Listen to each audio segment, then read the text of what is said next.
వసతిగా కోరుచున్నాం.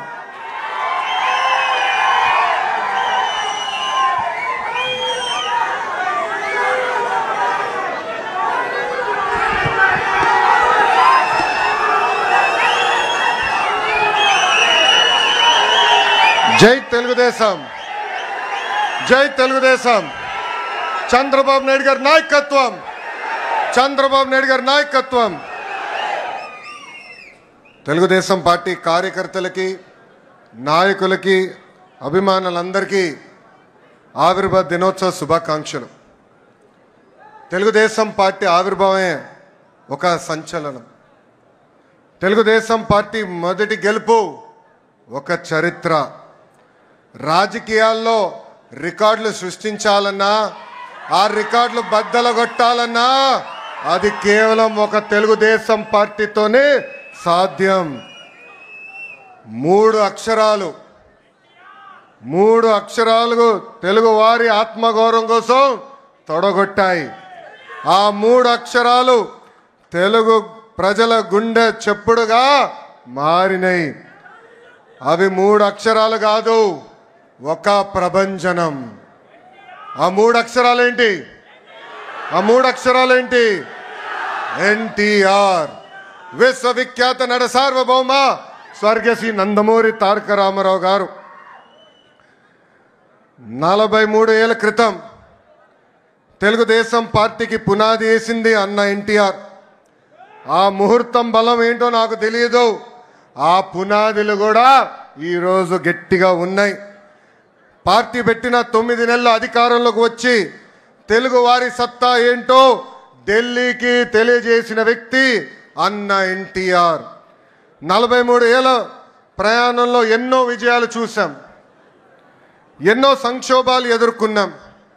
కానీ ఎన్ని కష్టాలు వచ్చినా ఎత్తిన పసుపు జెండా దించకుండా, మడిమ తిప్పకుండా తెలుగుదేశం పార్టీకి కాపలా కాసింది ఈ పసుపు సైన్యం. ప్రత్యర్థులు మీద పడిన, మీసాలు మిలేసి తొడగొట్టిన అంజిరెడ్డి తాతనే మన ధైర్యం. మెడపై కత్తి పెట్టి వాళ్ళ నాయకుడు పేరు చెప్పమంటే జై తెలుగుదేశం, జై చంద్రబాబు అని చెప్పి ప్రాణాలు వదిలిన చంద్రయ్య గారు మన పౌరుషం. కత్తులతో దాడి చేసిన, రక్తం కారుతున్న, ఎన్నికలు అయ్యే వరకు పోలింగ్ బూత్లో కూర్చుని చివరి ఓట్ పడే వరకు అండగా నిలబడిన మంజుల గారే మన దమ్ము. పార్టీకి, ఆ పసుపు జెండాకి కష్టపడిన కార్యకర్తలకి, ఈ పసుపు సైన్యానికి హ్యాట్స్ ఆఫ్. సమాజమే దేవాలయం, ప్రజలే దేవుళ్ళు అనే అన్న ఎన్టీఆర్ అన్నారు. ఆవిర్భావం నుంచి ఇప్పటి వరకు మన అదే స్ఫూర్తితో కలిసికట్టుగా పనిచేస్తున్నాం. దేశానికే సంక్షేమం పరిచయం చేసింది అన్న ఎన్టీఆర్. దేశానికి అభివృద్ధి ఏంటో చేసి చూపించింది మన చంద్రన్న. తెలుగువారి ఆత్మగౌరవం ఢిల్లీకి తెలిసేలాగా చేసింది అన్న ఎన్టీఆర్ అయితే, తెలుగువాడి ప్రపంచ పట్టణంలో నిలబెట్టింది మన నాయకుడు చంద్రన్న. 2 రూపాయలకే కిలో బియ్యం, నిరుపేదలకి పక్కా ఇల్లు, ఇంకో పక్కన మహిళలకి ఆస్తుల్లో సమాన హక్కు, ఇంకో పక్కన పెన్షన్ లాంటి అనేక సంక్షేమ కార్యక్రమాలు దేశానికే పరిచయం చేసింది టీడీపీ. చదువుకున్న యువకులని పెద్ద ఎత్తున రాజకీయాల్లోకి ప్రోత్సహించింది టీడీపీ. పటేల్ పట్వారీ వ్యవస్థని రద్దు చేసింది టీడీపీ. అందెందుకు బీసీలకి ఆర్థికంగా రాజకీయ స్వాతంత్రం కూడా తీసుకొచ్చింది మన టీడీపీ. మనకి గల్లీ పాలిటిక్స్ తెలుసు, ఢిల్లీ పాలిటిక్స్ కూడా తెలుసు. జాతీయ రాజకీయాల్లో సైకిల్ ముద్రనే వేరు. కేంద్ర ప్రభుత్వాల్ని శాసించే అవకాశం వచ్చినా ఎప్పుడు రాష్ట్ర ప్రయోజనాలు మేరకు మనం పనిచేశాం. ఏనాడు స్వార్థంతో పదవులు మనం అడగలేదు. రాష్ట్ర ప్రయోజనాలే ముందు పెట్టి నడిపించిన పార్టీ తెలుగుదేశం పార్టీ. అంబేద్కర్ గారికి భారతరత్న ఇవ్వటంలో కీలక పాత్ర వహించింది తెలుగుదేశం పార్టీ. అంతెందుకు ఆనాడు అబ్దుల్ కలాం గారిని రాష్ట్రపతి చేయాలని ప్రతిపాదించిన వ్యక్తి మన నాయకుడు చంద్రబాబు నాయుడు గారు. ఇంకా బాలయోగి గారిని పార్లమెంట్కే తొలి దళిత స్పీకర్ చేసిన ఘనత కూడా మన పార్టీ తెలుగుదేశం పార్టీది. హైవేల నిర్మాణం, విద్యుత్, టెలికాం, ఐటీ, డిజిటల్ పేమెంట్లో అనేక సంస్కరణలు కూడా తీసుకొచ్చిన party Telugu Desam party. Telugu Desam party జెండా పీకేస్తారని ఎంతోమంది అన్నారు. అలాంటి వాళ్ళు ఈరోజు అడ్రస్ లేకుండా పోయారు. అది మనందరం చూస్తున్నాం. 2019 వరకు మనం చూసిన రాజకీయాలు ఒక రకం, 2019 నుంచి 24 వరకు చూసిన రాజకీయాలు వేరు. అరాచక పాలన మనందరం ఎదుర్కొన్నాం. మన దైవాలయంగా భావించే తెలుగుదేశం పార్టీ కార్యాలయంపై దాడి చేస్తే మీసాలు మిలేసి రండి మేము ఇక్కడే నిలబడతామని చెప్పిన ఘనత ఒక తెలుగుదేశం పార్టీ కార్యకర్తలదే. అంతేకాదు మన అధినేత ఇంటికి తాడు కడితే ఆ తాళు తెంచి పోరాడింది మన తెలుగుదేశం పార్టీ కార్యకర్తలు. క్లేమోరల్ మైన్కే భయపడని పార్టీ మనది. ఈ కామెడీ పీసులకు మనం భయపడతామా? 4 ఎమ్మెల్యే లాక్కుంటే ప్రతిపక్ష హోదా ఉండదని చెప్పిన వ్యక్తికి ఈరోజు ప్రతిపక్ష హోదా లేకుండా చేసిన ఘనత తెలుగుదేశం పార్టీది. చివరికి ప్యాలెస్లు కూడా మనం బద్దలు కొట్టాం. 2024 ఎన్నికల్లో మన స్ట్రైక్ రేట్ కూటమితో కలిసి 94% సాధించాం. 58% ఓట్ షేర్ సాధించాం. అందరం కలిసికట్టుగా 8 ఉమ్మడి జిల్లాల్లో వైకాపాకి 0 తీసుకొచ్చిన ఘనత కూడా మన కూటమిది. అంతేకాదు మొన్న జరిగిన గ్రాడ్యుయేట్ ఎన్నికల్లో గౌరవ గ్రాడ్యుయేట్ ఎమ్మెల్సీలు కూడా ఇక్కడే ఉన్నారు. ఆనాడే చెప్పా, ఈవీఎం అయినా బ్యాలెట్ అయినా గెలుపు మనదే. ప్రజలు ప్రజాప్రభుత్వం రావాలని కోరుకున్నారు. ప్రజాప్రభుత్వం ప్రజల కోసం ఈరోజు పనిచేస్తూ పోతుంది. పేదరికం లేని సమాజమే మన లక్ష్యం. చాలని 200 రూపాయల పెన్షన్ 5 సంవత్సరాల్లో 2000 రూపాయలు చేసిన ఘనత తెలుగుదేశం పార్టీ.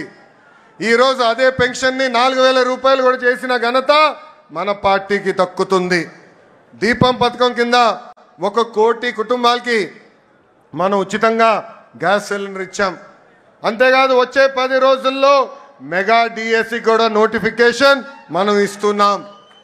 అధికారంలోకి వచ్చిన మొదటి 10 నెలల్లో 117 హామీలు పూర్తి స్థాయిలో ఈరోజు మనం అమలు చేసుకున్నాం. ఇంకా మే నెలలోనే తల్లికి వందనం, అన్నదాత సుఖీభావ కూడా మన ప్రభుత్వం అమలు చేయబోతుంది. తెలుగుదేశం పార్టీలో కార్యకర్తలే మా అధినేతలు. ఈ మాట నేను ఊరికే అంటం లేదు. దేశంలో ఏ పార్టీకి తక్కని కార్యకర్తలు ఒక తెలుగుదేశం పార్టీకే సొంతం. మీరు మంచి చేస్తే మెచ్చుకుంటారు, తప్పు చేస్తే నా తోలు కూడా తీస్తారు. 1 కోటి సభ్యత్వాలు అనేది అది కూడా ఒక ప్రాంతీయ పార్టీకి అసాధ్యమైన రికార్డ్. ఆ 1 కోటి సభ్యత్వాలు సాధించింది మన పార్టీ తెలుగుదేశం పార్టీ. అది కూడా కేవలం 83 రోజుల్లో. ఆంధ్ర రాష్ట్రం, తెలంగాణ రాష్ట్రం, అదేవిధంగా అండమాన్ నికోబార్లో మన సభ్యత్వాలు చేసుకుంటాం జరిగింది. కార్యకర్తల కోసం ప్రమాద బీమా ఈరోజు చంద్రబాబు నాయుడు గారి ఆదేశాల మేరకు 2 లక్షల రూపాయల నుంచి 5 లక్షల రూపాయలకి పెంచాం. కార్యకర్తల కోసం సంక్షేమ విభాగం ఏర్పడిన దగ్గర నుంచి గడిచిన 10 సంవత్సరాలు సుమారుగా 140 కోట్ల రూపాయలు సంక్షేమం కోసం, మన కార్యకర్తల కోసం మనం ఖర్చు పెట్టాం. నేను పాదయాత్రలో చూసా, ఆ కుటుంబాల్ని నేను కలిసా. 2004లో ఫ్యాక్షన్ దాడిలో ఆనాడు కాంగ్రెస్ పాలకులు మన కార్యకర్తల్ని చంపేస్తే వాళ్ళ పిల్లల్ని సొంత పిల్లలుగా దత్తత తీసుకుని చదివించిన గొప్ప నాయకుడు మన నాయకుడు చంద్రబాబు నాయుడు గారు. ఆనాడు మీ అందరు తెలుసు, గండిపేటలో ఏకంగా స్కూల్ స్థాపించాం, ఉచితంగా పిల్లల్ని చదివించాం. ఏదో చదువు చెప్పి వదిలేస్తాం కాదు, ఇంటర్ కానీ ఇంజనీరింగ్ కానీ చివరికి వాళ్ళ ఉద్యోగాలు వచ్చే వరకు కూడా వాళ్ళకి అండగా నిలబడింది మన నాయకుడు చంద్రబాబు నాయుడు గారు. భారతదేశ చరిత్రలో ఏ పార్టీలో అది జరగలేదు. ఈరోజు ఒక మాటలో చెప్పాలంటే మనందరి అదృష్టం, ఇంత గొప్ప నాయకుడు మనకి అధ్యక్షుడిగా ఉంటాం. నేను అనేక సందర్భాల్లో చెప్పా, చిన్నప్పుడు నేను అనుకునేవాడిని నాతో ఉండేదానికి ఆయనకి సమయం లేదు, కానీ గండిపేట స్కూల్కి వెళ్ళేదానికి ఆయనకి సమయం ఉందని. అప్పుడు ఆయన ఒక మాట అడిగా, ఎందుకు మీరు అంత సమయం గండిపేట స్కూల్కి ఇస్తున్నారని. అప్పుడు ఆయన ఒకటే అన్నారు, అరే ఫ్యాక్షన్ దాడిలో ఎవరన్నా చంపేస్తే తిరిగి కుటుంబం మొత్తం మళ్ళీ ఫ్యాక్షన్ చేయాలంటారు, ఆ ఫ్యాక్షనిజంకి హ్యూమనిజం ఇవ్వాలనేది నా లక్ష్యం, దానికి ఫుల్ స్టాప్ పెట్టే బాధ్యత నేను తీసుకుంటానని చెప్పారు. పాదయాత్రలో ఆ కుటుంబాన్ని కలిసా. ఆ పిల్లలు ఈరోజు పెద్దవాళ్ళయ్యారు. ఒక డెలాయిట్, ఒక టీసీఎస్ లాంటి సంస్థల్లో ఈరోజు పనిచేస్తాం జరుగుతుంది. నేను బయట ఎంత పోరాడుతున్నానో పార్టీలో కూడా నేను అంతే పోరాడుతున్నా. నా లక్ష్యం ఒకటే, పార్టీ కోసం అహర్నిశలు కష్టపడిన కార్యకర్తల నాయకులకి గుర్తింపు ఉండాలి. గ్రామ స్థాయి నాయకులు రాష్ట్ర స్థాయికి ఎదగాలి, పాలిట్ బ్యూరో రూమ్లో అడుగు పెట్టాలనేదే నా లక్ష్యం. పార్టీ ముందు ఒక ప్రతిపాదన ఉంచాను. 3 టర్మ్లు ఒక పదవి చేసిన తర్వాత పై పదవి కన్నా వెళ్ళాలి, లేదంటే ఒక్క టర్మ్ బ్రేక్ తీసుకోవాలి. జాతీయ ప్రధాన కార్యదర్శిగా నేను ఈరోజు 4వ టర్మ్లో ఉన్నాను. గౌరవ అధ్యక్షుల వారిని నేను కోరేది, ఆ సంస్కరణ నాతో మొదలు పెట్టాలని ఈ సభాముఖంగా నేను కోరుతున్నాను. ఇది జరిగితేనే పార్టీలో కదలిక వస్తుంది, యువతకి రెక్కలొచ్చి రాజకీయాల్లో మెరుగైన అవకాశాలు వస్తాయి. నా స్టైల్ ఒకటే, సీనియర్ని జూనియర్ని సమానం గౌరవిస్తా, పనిచేసే వాళ్ళకే నేను ప్రమోషన్ ఇస్తా. పసుపు జెండా ఇంకో 40 ఏళ్ళు రెపరెపలాడాలి. దానికి ఎప్పుడూ నిరంతరం పార్టీలో యువరక్తం పారాలి. దానికి అందరి సహకారం ఉండాలి. పెద్దలందరూ కూడా ఈరోజు పాలిట్ బ్యూరో సభ్యులందరూ కూడా యువకుల్ని పెద్ద ఎత్తున ప్రోత్సహిస్తున్నారు. రండి, కదలి రండి, ఒక ప్రపంచనంగా ఆంధ్ర రాష్ట్రాన్ని ముందలు తీసుకెళ్దామని ఆంధ్ర రాష్ట్ర ప్రజలు కూడా పిలిపిస్తూ, నేను ఎక్కడికి వెళ్ళినా రెడ్ బుక్ గురించి డిస్కషన్. నేను అనుకుంటున్నా రెడ్ బుక్ గురించి మాట్లాడాల్సిన అవసరం లే. ఎందుకంటే రెడ్ బుక్ చెప్పగానే కొంతమంది గుండుపోటు వస్తుంది, రెడ్ బుక్ చెప్పగానే కొంతమంది బాత్రూంలో కాలు జారి చెయ్యరగొట్టుకున్నారు. అర్థమైందా రాజా? అర్థమైందా రాజా? అధికారంలో ఉన్నామని గర్వం వద్దు, ఈగోలు వద్దు. అందరం కలిసికట్టుగా ప్రజల కోసం, కార్యకర్తల కోసం అహర్నిశలు కష్టపడాలని మీ అందరు తెలుపుకుంటూ, నాకు ఇంత అద్భుతమైన అవకాశం ఇచ్చిన జాతీయ అధ్యక్షుల వారు గౌరవనీయులు శ్రీ నారా చంద్రబాబు నాయుడు గారికి నా హృదయపూర్వక ధన్యవాదాలు తెలుపుకుంటూ మీ అందరి దగ్గర నుంచి సెలవు తీసుకుంటున్నాం. జోహర్ అన్న ఎన్టీఆర్, జోహర్ అన్న ఎన్టీఆర్. చంద్రబాబు నాయుడు గారి నాయకత్వం, చంద్రబాబు నాయుడు గారి నాయకత్వం. జై హింద్, జై హింద్. అందరికీ నమస్కారం.